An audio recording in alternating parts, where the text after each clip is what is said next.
उतना ही number of scattered alpha particle की संख्या। आप बताइए क्या होगा? स्कैटर्ड पार्टिकल की संख्या अगर हम प्लेट की थिकनेस बढ़ाएंगे तो ज़्यादा होगा कि कम होगा? अगर प्लेट की थिकनेस बढ़ेगा तो उसमें ज़्यादा मॉलिक्यूल और मटेरियल मिलेगा, ज़्यादा मटेरियल मिलेगा तो उससे टकराएगा, और जब उससे टकराएगा तो जितना ज़्यादा टक्कर होगा उतना ज़्यादा स्कैटरिंग होगी। स्कैटरिंग किस पर डिपेंड करता है? कोलिजन पर। अब इतना ज़्यादा कोलिजन उतना ज़्यादा स्कैटरिंग। तो जब मोटा प्लेट है तो कोलिजन तो ज़्यादा होगा ना, और ज़्यादा कोलिजन होगा तो स्कैटरिंग भी ज़्यादा होगा। इसका मतलब ये थिकनेस अगर हम बढ़ाते जाएंगे तो नंबर ऑफ स्कैटर्ड पार्टिकल की संख्या बढ़ता जाएगा, क्योंकि वो एक सोर्स है ना, वो पार्टिकल बहुत आ रहा है। अब वो स्कैटरिंग जो है ज़्यादा हो रहा है, ज़्यादा स्कैटर्ड हो रहे हैं, तो वो डिपेंड किस पे करेगा? इसके थिकनेस पर। अब आप यहाँ पे ये भी लिख लो, ये भी वो नहीं बताया था, जो फोल्डिंग बताया था वो भी किताब में है, और ये भी होना चाहिए एक्सपेरिमेंटल फील्ड में। हम इसको प्रैक्टिकल करके देखते हैं। तो number of scattered particle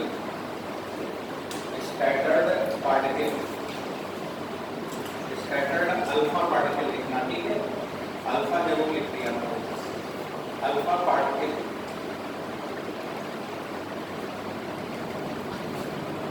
proportional to thickness of plate, thickness of plate की तो या फाइल। तो फाइल माने पतला सा प्लेट लेते हैं, बहुत मोटा प्लेट नहीं होना चाहिए, नहीं तो स्कैटरिंग नहीं होगा।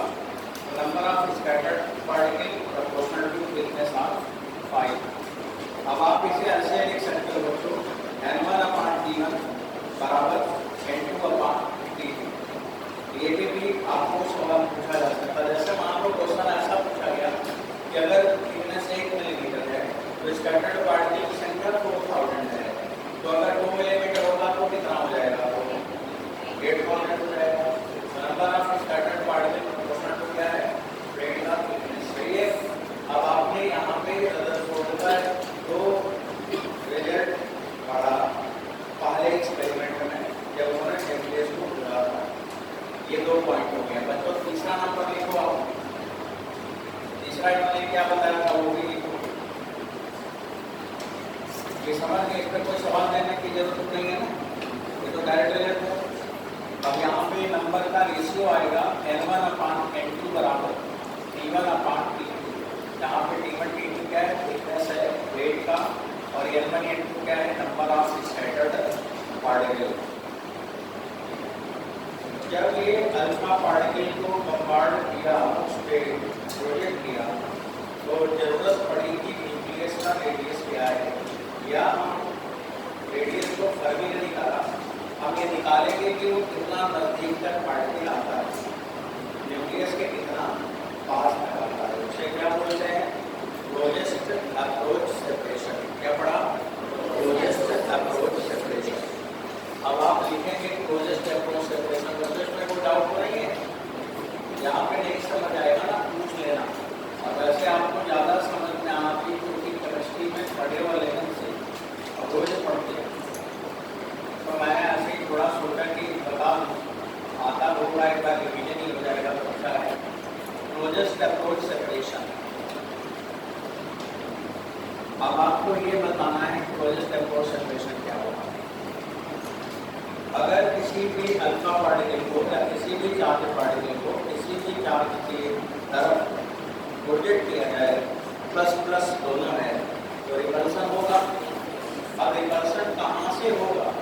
वही क्लोजेस्ट अप्रोच है। अब जैसे देखो कि एग्जाम्पल मैंने यहाँ पे दिखाया आपको बच्चों, ये हुई न्यूक्लियस है, पॉसिबली जेडी। ये यहाँ पे कोई भी मटेरियल होगा, मान लो मैंने बोला कि 79 है, उसका क्लोजेस्ट अप्रोच क्या होगा? तो वहाँ पे जेड की जगह 79 लिख देना। अब ये न्यूक्लियस है जेडी, यहाँ से हमने अल्फा पार्टिकल 2, इसका काइनेटिक स्पीड भी आप ले सकते हो। मान लो कि आपने स्पीड v0 से प्रोजेक्ट किया, और इसका मास अल्फा पार्टिकल का m अल्फा, ये जाएगा और जाकर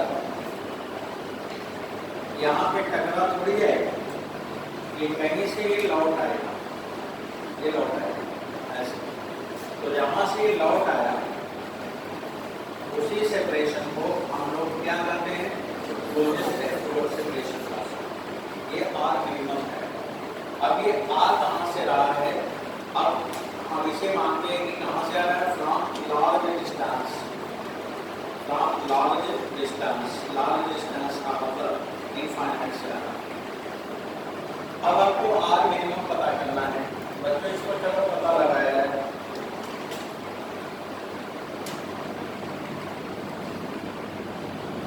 अब इसको पता लगाया, क्या लिखोगे, conservation of energy, from conservation of energy,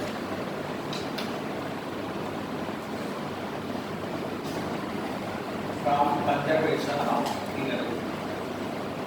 अब अगर एनर्जी का कंजर्वेशन यूज करो तो चलो सोल्व करवाओ, यहाँ पे वैल्यू बताओ, यहाँ पे आएगा और यहाँ पे आएगा ना, ये इनिशियल है और ये फाइनल है। बच्चों आप लिखोगे kinetic energy at infinite, potential energy at infinite बराबर काइनेटिक एनर्जी यहाँ पे प्लस पोटेंशियल एनर्जी यहाँ पे जो मिनिमम डिस्टेंस है, दोनों को बैलेंस करना है। बताना इनफाइनाइट पर केवल काइनेटिक एनर्जी है, कितना है, हाफ एम अल्फा और वी नॉट स्क्वायर, राइट। और यहाँ पे पोटेंशियल एनर्जी क्या होगा, 0 होगा, क्योंकि इनफाइनाइट पे पोटेंशियल एनर्जी आपको याद है, पोटेंशियल एनर्जी दो चार्ज के बीच का होता है 1/4πε0 केवल चौड़ाई। अगर आप इनफाइनाइट है तो पोटेंशियल एनर्जी क्या हो गया, 0 हो गया। और बच्चों जब यहाँ पे आएगा तो क्लोजेस्ट अप्रोच क्या है, जहाँ पे k की वैल्यू 0 हो गया, उधर काइनेटिक एनर्जी का और आगे जाता है नहीं, यहाँ पे क्या 0 हो गया, काइनेटिक एनर्जी। अब यहाँ पे पोटेंशियल एनर्जी आएगा 1/4πε0 2e alpha particle Z e nucleus upon r minimum, ये क्या है, आर मिनिमम। ये क्लोजेस्ट अप्रोच सेपरेशन।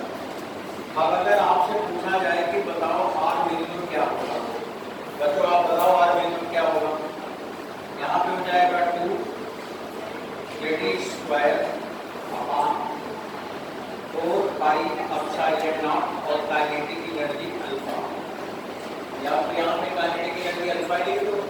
क्यों, आपके इसमें मॉडल फिजिक्स में जब भी सवाल देगा तो ऐसे देगा, तो बोलेगा कि जेड बराबर 79 पर अल्फा पार्टिकल का बम्बार्डमेंट होगा जिसकी kinetic energy 5 million electron volt है, तो बताइए क्लोजेस्ट अप्रोच सेपरेशन कितना है। तो क्या बोलेगा कि बम्बार्डमेंट हुआ जेड बराबर 79 पर और काइनेटिक एनर्जी कितना बोला, 5 मिलियन इलेक्ट्रॉन वोल्ट, तो बताइए उसका क्लोजेस्ट अप्रोच सेपरेशन कितना होगा। समझ में आया, आपके फिजिक्स में या केमिस्ट्री में ऐसे क्वेश्चन आता है, और जब कोई इलेक्ट्रोस्टैटिक में पूछते हैं तो वहाँ पूछने का तरीका थोड़ा अलग होता है, एक चीज वहाँ भी पढ़ोगे, यहाँ भी इतना ही सीखना है। बच्चों एक सवाल आप लिख लीजिए, यहाँ आप एक क्वेश्चन लिख लीजिए, और किसी भी जगह ना थोड़ा सा भी डाउट होगा तो हमें बोलेंगे तो हम एक्सप्लेन कर लेंगे, वापस फिर से समझाएंगे। लिखा हुआ है find closest approach separation, closest approach separation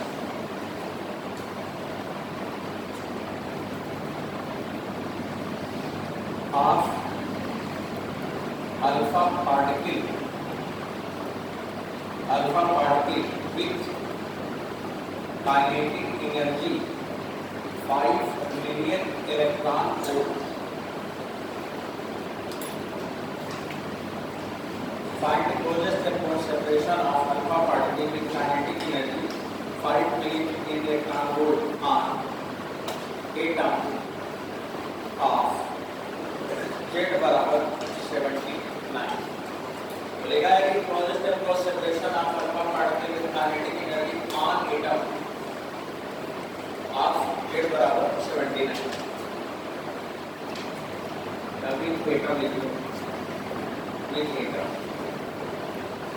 with atom of Z बराबर 79। अब इसे बच्चों बस एक हमें कैलकुलेशन आप करो या ना करो ऐसे थोड़ा बताओ, आप बोलोगे मैं लिखूंगा, बोलना साबित करेंगे सब लोगों को। बताओ आर मिनिमम बराबर क्या होगा, कैलकुलेशन छोड़ो, आप वैल्यू करके बताना शुरू बताओ। अभी 1/4πε0 है, इसके वैल्यू को बताना चाहिए ना, सही है। 2 जेड का मान 79 हो गया, अब 2 जेड हो गया। इलेक्ट्रॉनिक चार्ज 1.10⁻⁻19 का स्क्वायर, चलो 2 बार लिख दिया, ठीक है, 2 बार स्क्वायर कर दिया, डिवाइडेड बाई, अब आप क्या लिखोगे, काइनेटिक एनर्जी अल्फा पार्टिकल कितना दिया बच्चों, 5 मिलियन माने 10⁻6, इलेक्ट्रॉन वोल्ट माने 1.6 × 10⁻⁻19, ये आपका कैंसिल हो जाएगा। अब लगा लेना, अब जो आएगा वो क्लोजेस्ट अप्रोच होगा और वो वैल्यू किसमें आएगा, मीटर में आएगा। तो लगभग इसी के आसपास का कुछ रेडियस समझ में आने लगा। बाद में फर्मी ने एग्जैक्ट वैल्यू कैलकुलेट किया। एटॉमिक नंबर के साथ आपको याद होगा एक न्यूक्लियस में पढ़ाया जाता है R बराबर R0 a पावर 1/3, तो वो किसने बताया था, फर्मी ने समझाया। इन्होंने थोड़ा सा आइडिया तो दे दिया था कि आप ऐसे करके लगा सकते हो, तो एक कॉलेज तक कोई पूछेगा तो निकल जाएगा। अब आप बताइए हम आगे चल सकते हैं, ये सवाल में कोई कंफ्यूजन किसी को लगा के आंसर लिख लेना, एकदम आराम से धीरे धीरे चीजों को समझते हुए लिखते हुए आगे बढ़े। बच्चों ये जो क्लोजेस्ट अप्रोच सेपरेशन होता है वो किसके लिए है, जो डेविएट होगा किस एंगल पर, 90 से ज़्यादा, और 90 से ज़्यादा मतलब 180 डिग्री पर। तो जब 180 डिग्री पर वो वापस रिट्रेस करेगा पार्टिकल तो वो मिनिमम डिस्टेंस होगी। तो मिनिमम डिस्टेंस क्या होती है कि मैं alpha particle retrace its path, और उसके लिए ये कॉन्सेप्ट है। लेकिन कुछ अल्फा पार्टिकल ऐसे भी होते हैं ना जो लौटे नहीं, वो चले गए। अब जब चले गए तो वहाँ पे हम क्या निकालते हैं, इम्पैक्ट पैरामीटर। क्या निकालते हैं, इम्पैक्ट पैरामीटर। अब यहाँ पे इम्पैक्ट पैरामीटर की बात कर लेते हैं, और वहाँ पर भी मिनिमम डिस्टेंस आप निकालते हैं, और उसको चलो थोड़ा समझा देंगे। चलिए अब आगे लिखते हैं इम्पैक्ट पैरामीटर।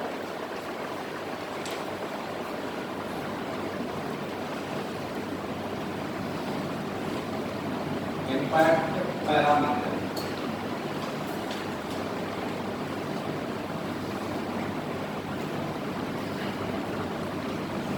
इम्पैक्ट पैरामीटर हम लोग यहीं पे केमिस्ट्री में इस चीज को सीखा था, और उधर थोड़ा ने इसका नाम लिया था। जैसे मान लो कि ये न्यूक्लियस है और हमने किसी अल्फा पार्टिकल को भेजा, बहुत सारे अल्फा पार्टिकल को जाए हैं। अब एक तो ये इस लाइन पर हो सकता था, अगर इस लाइन पर अल्फा पार्टिकल जाएगा तो मिनिमम डिस्टेंस बता देगा, क्लोजेस्ट अप्रोच, उसका नाम ही क्लोजेस्ट अप्रोच सेपरेशन। मान लो बच्चों अल्फा पार्टिकल जो है ना कि यहाँ से जा रहा है, यहाँ से। अब ये जाना कहाँ से चाहिए था, सेंटर से जाना चाहिए था, और सेंटर से नहीं जाना, अब यहाँ से जा रहा है। और इसी को हम लोग कहते हैं इम्पैक्ट पैरामीटर। ये क्या होता है, ये डिस्टेंस। अगर वहां पे मैं आपसे पूछूंगा कि 60 डिग्री पे डेविएट हुआ, ऐसा सवाल आएगा कि 60 डिग्री पे डेविएट हुआ, 60 डिग्री पे स्कैटर्ड हुआ, तो बताइए यहाँ से कितनी ऊंचाई से जा रहा है। अब अगर यहाँ से कितने दूरी से जा रहा है तो कितने एंगल पे डेविएट हुआ। बात तो यही है ना कि अगर ये ऐसे जा रहा है तो डेविएट नहीं होगा, लौट आएगा, रिट्रेस हो गया, 180 डेविएशन आ गया सबसे ज्यादा। और अगर यहाँ पे आ रहा है तो कुछ तो डेविएशन है। अब इसका बी के साथ कैसा डेविएशन, मान लो कि मैंने अब बी को हमने पता कर लिया कि इसमें 60 डिग्री डेविएट होगा, मान लो तो मैंने कहा कि 2 बी पर जाएगा तो कितना डेविएट होगा, 3 बी पे जाएगा, इसके 3 गुना पे जाएगा, तब कितना स्कैटरिंग एंगल आएगा। तो ऐसा भी अगर ये अल्फा पार्टिकल आ रहा है और इसकी काइनेटिक एनर्जी कितनी है के अल्फा, तो लिखिए अल्फा पार्टिकल काइनेटिक एनर्जी के अल्फा। और ये आने के बाद ये ऐसे स्कैटर्ड होगा ना, स्कैटर्ड ऐसे होगा ऐसे आया और ये इसके बाद ये स्कैटर्ड हो गया। अब इसको जाना ऐसे था और स्कैटर्ड होके ऐसे चला गया, कुछ एंगल बनाया और ये जो एंगल बनाया इस एंगल को हम लोग लिखते हैं फाई।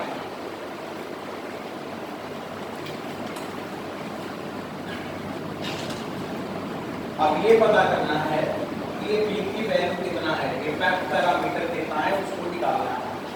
बच्चों इसको कैसे निकालेंगे आपको हम बता रहे हैं। काइनेटिक एनर्जी अल्फा के अल्फा ध्यान से सुनो, और tan फाई अपान 2 रदरफोर्ड ने कैलकुलेशन करके निकाला है और उसे मैं सीधे लिखता हूँ। Kinetic energy alpha into tan phi by 2, यहाँ का फाई बाई 2 हमेशा लेना है, बराबर 1/4 पाई एप्सिलॉन नॉट, ये हो गया जेडी इंटू 2e, मतलब इसका चार्ज और इसका चार्ज। ये चार्ज किसका है अल्फा पार्टिकल का, ये चार्ज किसका है न्यूक्लियस का, अपॉन बी। बी क्या है इम्पैक्ट पैरामीटर, ये फार्मूला हो गया, समझ आया। तो ये के अल्फा tan फाई बाई 2 बराबर 1/4 pi epsilon naught Z e into 2e upon b, right. और बी क्या है इम्पैक्ट पैरामीटर, जैसे आप वहां पे लिखते थे के अल्फा और इसके बाद वो काइनेटिक एनर्जी को बराबर कर दिया था किसके पोटेंशियल एनर्जी के, राइट। और वहां से यहाँ पर भी अब यहाँ पे क्या हो जाएगा tan फाई बाई 2 हो जाएगा, बाकी वही आर मिनिमम की जगह क्या है बी है, समझ आया मेरी बात। तो ऐसे ही आपका यहाँ पे बना हुआ है। अब बच्चों जो इम्पैक्ट पैरामीटर होगा बी का मान कितना होगा, Z e 2e upon 4 pi epsilon naught के अल्फा और cot phi by 2, cot phi by 2। Everything is constant for particular atom and alpha particle, everything constant. Kinetic energy again constant, क्योंकि एक ही source से सारे अल्फा पार्टिकल आएंगे तो सबकी kinetic energy बराबर होगा। एक ही फाइल पे टकरा रहे हैं तो जेडी बराबर होगा, अल्फा पार्टिकल वही है तो ई भी बराबर होगा। इसका मतलब बच्चों इम्पैक्ट पैरामीटर प्रोपोर्शनल टू इसके हो गया cot फाई बाई 2, ये इम्पैक्ट पैरामीटर।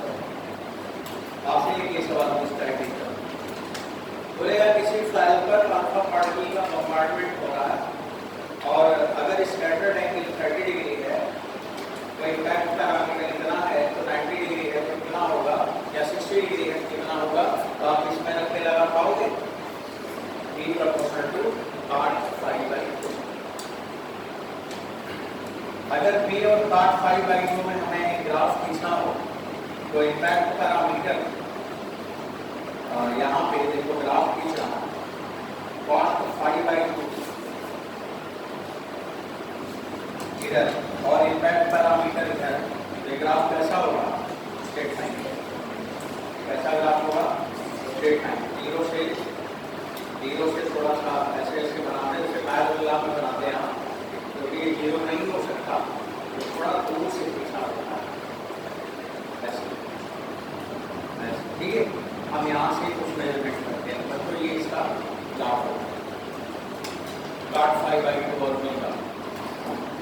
किसी एग्जाम में कभी ये भी ग्राफ भी टीचर ने पूछा है, इम्पैक्ट पैरामीटर और स्कैटर्ड एंगल में मोस्ट रोटेटेड कर्व कौन सा है, तो उसमें बी में कहीं sin फाई बाई 2 लिखा था, इसी में tan फाई बाई 2 लिखा था, इसी में cot फाई बाई 2 लिखा था, तो जो है वो आपने देख ही लिया। और अगर tan में होगा तो कैसा बनेगा हाइपरबोलिक, है ना, टीवी बराबर कांस्टेंट पैरेलल वाला। ये बात समझ आ रही है। अभी आपको एक सवाल लगाना है, बच्चों क्वेश्चन ये लेना है आपको,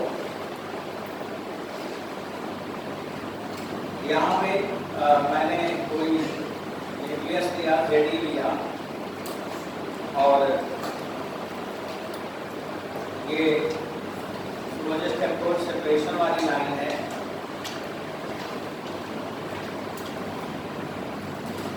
यहाँ पर अल्फा पार्टिकल का कंपार्टमेंट हो रहा है +2e, यहाँ पर भी +2e, ये दो पार्टिकल जा रहे हैं। स्कैटरिंग हुआ,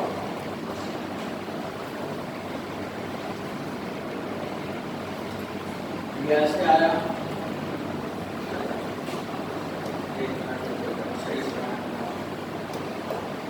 ये वाला ऐसे आया यहाँ पर।